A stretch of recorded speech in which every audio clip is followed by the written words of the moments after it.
Tidak genap 2 bulan lagi bangsa Indonesia akan mengadakan pesta demokrasi untuk memilih wakil-wakil kita dan pemimpin kita 5 tahun mendatang.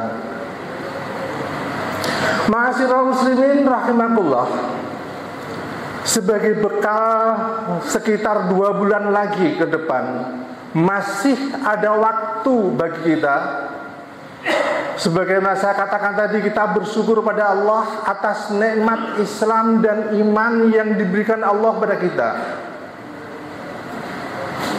Tetapi nikmat Islam dan iman kita tidak langsung mendapatkan kebahagiaan di akhirat nanti, masih diuji oleh Allah Subhanahu wa taala. Apa yang kita lakukan? Tindakan apa yang kita lakukan sesuai dengan ridha Allah Subhanahu wa taala? Saya hanya akan mengingatkan satu ayat surat Al-Baqarah ayat 167. A'udzu billahi minasyaitonir rajim. Wa qala alladzina taba'u law anna lana karratan fanabarra'a minhum kama tabarra'u minna. Kadzalika yurihimullahu a'malahum hasaratin 'alaihim wa ma hum bikharijina minan nar. Terjemahan bebasnya ayat yang saya bacakan tadi adalah, dan orang-orang yang mengikuti berkata, sekiranya kami mendapatkan kesempatan kembali ke dunia, tentu kami akan berlepas tangan dari mereka sebagaimana mereka terlepas tangan dari kami. Demikianlah Allah memperlihatkan mereka perbuatan mereka yang menjadi penyesalan mereka, dan mereka tidak akan keluar dari api neraka. Penjelasan dari ayat ini adalah nanti di akhirat ada orang Islam yang masuk neraka. Ketika dia dibersihkan oleh Allah dosa-dosa dia tidak bisa bersih, dibersihkan lagi tidak bersih, dibersihkan lagi tidak bersih. Siapa mereka? Mereka adalah orang yang salah memilih pemimpin. Inilah saya tandaskan, mumpung masih ada kesempatan 2 bulan dari sekarang, sekitar 2 bulan. Itu adalah orang Islam yang salah memilih pemimpin, sehingga dibersihkan Allah, dibersihkan oleh Allah, dibersihkan oleh Allah. Ternyata tidak bersih. Akhirnya apa? Mereka kekal selamanya di dalam neraka karena salah memilih pemimpin. Terjemahan bebasnya ayat ini adalah, nanti di neraka ada seorang pemimpin yang zalim. Ayat tadi menjelaskan ada pemimpin yang zalim. Ketika dia mengatakan, saya masuk neraka karena perbuatan saya. Orang-orang itu masuk neraka adalah kesalahan mereka sendiri. Orang-orang itulah yang menyesal nanti ketika ayat-ayat ini dijelaskan, karena mereka akan kekal selamanya di dalam neraka. Ma'asyiral muslimin rahimakumullah, rasanya sekali lagi masih ada waktu bagi kita untuk memilah dan memilih. Materi ini ketika saya sampaikan 1 tahun yang lalu, ketika kita membicarakan masalah suksesi, ketika kita membicarakan masalah pemilu 1 tahun yang akan datang ketika itu, tetapi konten isinya akan berbeda. Ketika itu materinya adalah garis-garis yang calon-calon yang kita pilih adalah yang begini, yang begini, yang begini, yang begini. Tapi hari ini sudah terwujud di depan mata kita. Calonnya sudah pasti, ada A, ada B, dan C. Calon legislatif pun sama. Udah ada A, B, dan C, dan seterusnya. Hari ini tinggal kita melihat A itu adalah orang kaya apa, B itu orang yang kaya apa, C itu orang kaya apa, D kita lihat rekam jejaknya. Kalau kita tidak mampu melihat rekam jejaknya, tanya pada orang yang tahu. Tanya kepada siapa? Tentunya adalah orang yang tahu tentang mereka. Paling tidak info-info tentang mereka. Jangan kita salah memilih sehingga kita akan kekal di neraka kayak ayat yang saya sampaikan tadi. Ma'asyiral muslimin rahimakumullah, ketika saya bersyukur sebagai orang Islam, ketika bapak-bapak bersyukur sebagai orang Islam, bersyukur hari ini, tapi ke depannya kita harus hati-hati. Selamatkah kita di akhirat nanti? Tergantung kebijakan kita masing-masing. Ma'asyiral muslimin rahimakumullah, dalam hal ini tidak ada orang yang melebihi kehebatan Rasulullah Muhammad Sallallahu Alaihi Wasallam. Sejarawan manapun di dunia sampai hari ini, mulai dari dulu, tidak ada yang berani mengatakan kehebatan manusia terhadap pengembangan kebudayaan tercepat melebihi Rasulullah Muhammad SAW. Sejarawan manapun tidak ada yang berani mengatakan ada yang melebihi kecepatan perkembangan kebudayaan yang dikembangkan Rasulullah Muhammad SAW.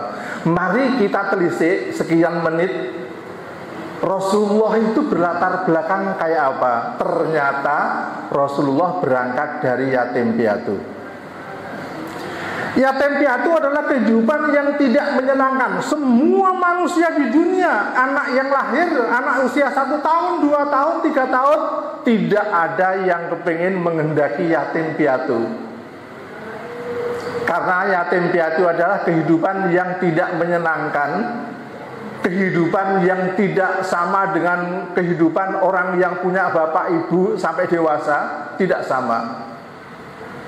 Apapun alasannya, tidak ada orang yang menghendaki sejak kecil sudah yatim piatu. Rasulullah ternyata dibuat skenario oleh Allah yatim piatu.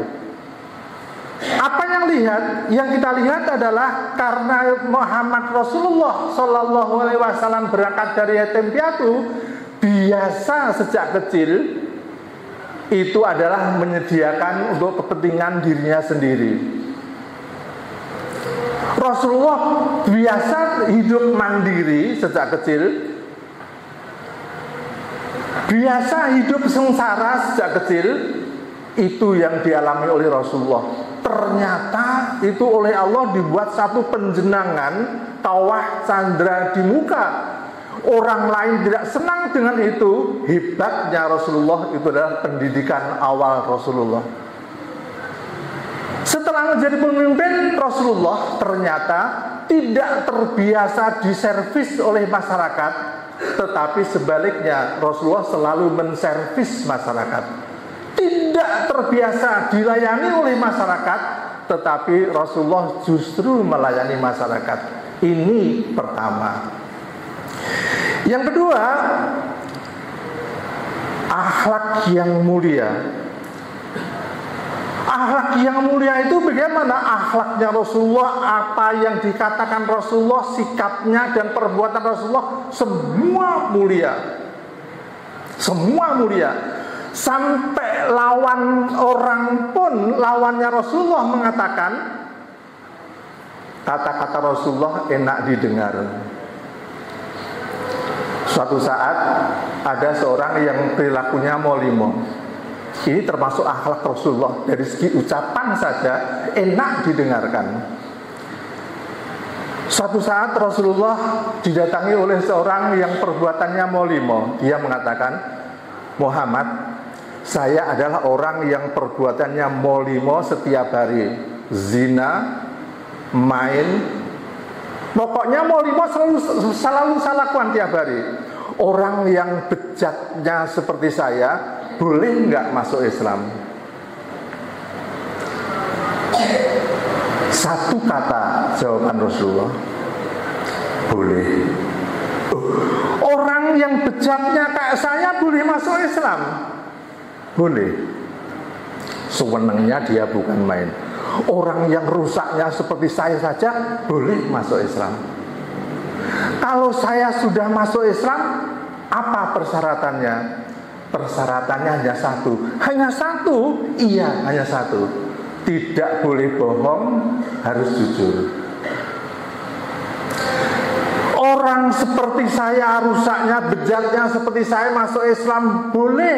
Syaratnya hanya satu, jangan bohong. Itu persyaratannya. Kok enak sekali ya masuk Islam. Akhirnya dia masuk Islam. Begitu setelah dia masuk Islam, akhirnya sehari 2 hari syariat Islam dijalankan, 3 hari 4 hari dijalankan. Kira-kira genap seminggu 2 minggu gitu, ternyata dia pengen kambuh. Saya kepengen judi.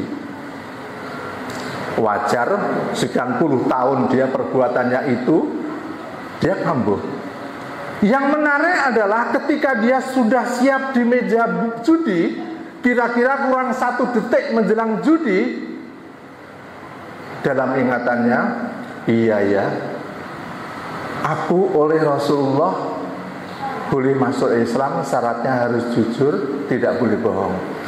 Kalau saya nanti ketemu Rasulullah ditanya, apakah masih judi? Saya tidak jawab tidak, berarti saya bohong. Kalau saya jawab jujur, berarti saya melanggar syariat Islam. Akhirnya wurung, tidak jadi judi. Contoh lagi, suatu misal ketika dia kangen zina, karena perbuatan sehari-harinya dulu puluhan tahun, dia kepingin zina. Begitu sekian detik menjelang hanya, ternyata dia sadar, ingat, iya ya, saya masuk Islam boleh, syaratnya harus jujur, tidak boleh bohong. Kalau saya jujur, saya melanggar syariat Islam. Kalau saya bohong, berarti jelas itu kesalahan saya. Akhirnya nggak jadi. Termasuk contoh-contoh yang lain semacam ini banyak sekali. Barangkali dalam kesempatan yang lain bisa kita jelaskan seperti ini. Yang ketiga, sesuai dengan perbuatan dan sesuai dengan perkataan. Rasulullah tidak pernah mengatakan sesuatu disampaikan kepada umatnya sebelum Rasulullah melaksanakan. Itu artinya apa? Sesuai perbuatannya Rasulullah dan ucapannya adalah sama. Tetapi kalau tidak sama ucapan dan perbuatannya, itu adalah munafik. Kalau pemimpin ucapannya dan perbuatan tidak sama, itu adalah pemimpin yang munafik. Yang berikutnya adalah Rasulullah pandai memilih sahabat. Sahabat terdekat Rasulullah, Khulafaur Rasyidin, itu adalah orang-orang yang hebat semua di mata manusia ketika itu dan di mata Allah ketika itu. Contoh orang yang dekat dengan Rasulullah, yang digunakan Rasulullah sebagai sahabat dekatnya ketika itu, di antaranya adalah Abu Bakar. Abu Bakar adalah orang tua yang bijak, ucapannya enak didengar. Itu adalah Abu Bakar, yang notabene adalah mertuanya Rasulullah sendiri. Yang kedua adalah Umar. Umar adalah orang yang piawai di medan pertempuran. Itu orang yang dekat dengan Rasulullah. Sehingga kalau sekarang kira-kira Umar itu adalah menteri pertahanan lah kira-kira. Pokoknya yang kaitannya dengan bersenjata. Yang ketiga siapa? Yang ketiga adalah Utsman. Utsman adalah orang yang kaya ketika itu. Ketika zaman Rasulullah ketika itu, barangkali mencari tandingan kekayaan Utsman sulitlah kira-kira. Walaupun ada, mungkin tidak seperti Utsman yang dipilih oleh Allah sebagai Rasulullah sebagai sahabat. Sehingga Utsman itu kayanya luar biasa. Begitu Utsman, ternyata seandainya sekarang kira-kira menteri perekonomian lah kira-kira. Kemudian Ali siapa? Ali adalah orang cerdik, cendekiawan yang luar biasa cerdasnya. Seandainya sekarang kira-kira mendikbud lah kira-kira.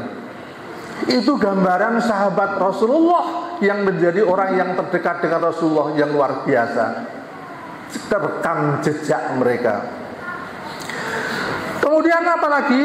Ternyata Rasulullah setelah berusaha ada satu dia dijenang, dipenjenangan dengan melalui yatim piatu, akhlak Rasulullah yang mulia, kemudian ucapan dan perbuatannya sama, kemudian pandai memilih sahabat dekatnya, kemudian yang terakhir tidak lupa Rasulullah selalu mengendengkan pendekatan pada Allah Subhanahu wa taala dengan cara sholat yang luar biasa. Pendekatan Rasulullah, lahiriahnya sudah dilaksanakan, ternyata pendekatannya Rasulullah dengan melalui doa dan sholatnya Rasulullah. Rasulullah terbiasa, walaupun tidak setiap malam, Rasulullah terbiasa habis sholat malam, habis sholat isya, kemudian Rasulullah zikir, habis zikir sholat 2 rakaat, habis sholat 2 rakaat Rasulullah zikir lagi, kemudian ketika itu istrinya Aisyah tertidur karena menunggu lamanya Rasulullah sholat dan zikir. Begitu Siti Aisyah terbangun, Rasulullah masih sholat dan zikir, sholat dan zikir.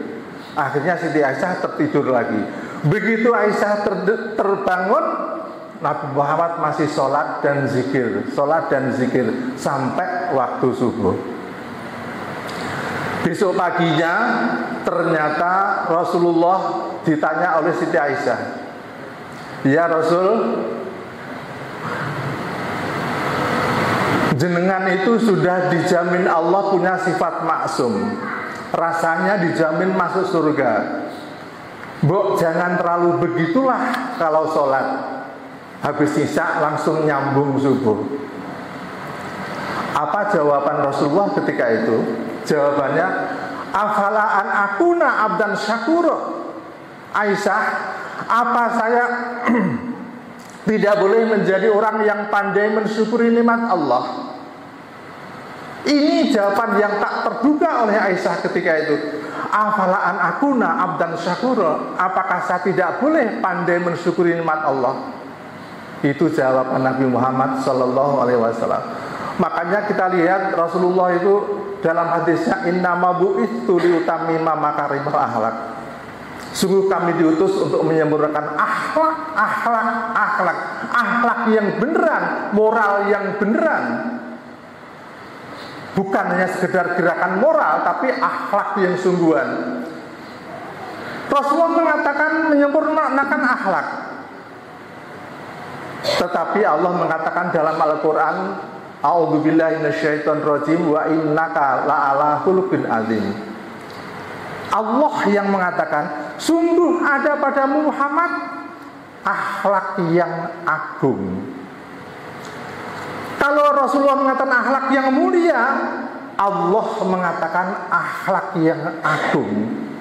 Bukan sekedar akhlak yang mulia, tapi akhlak yang agung. Allah yang berfirman,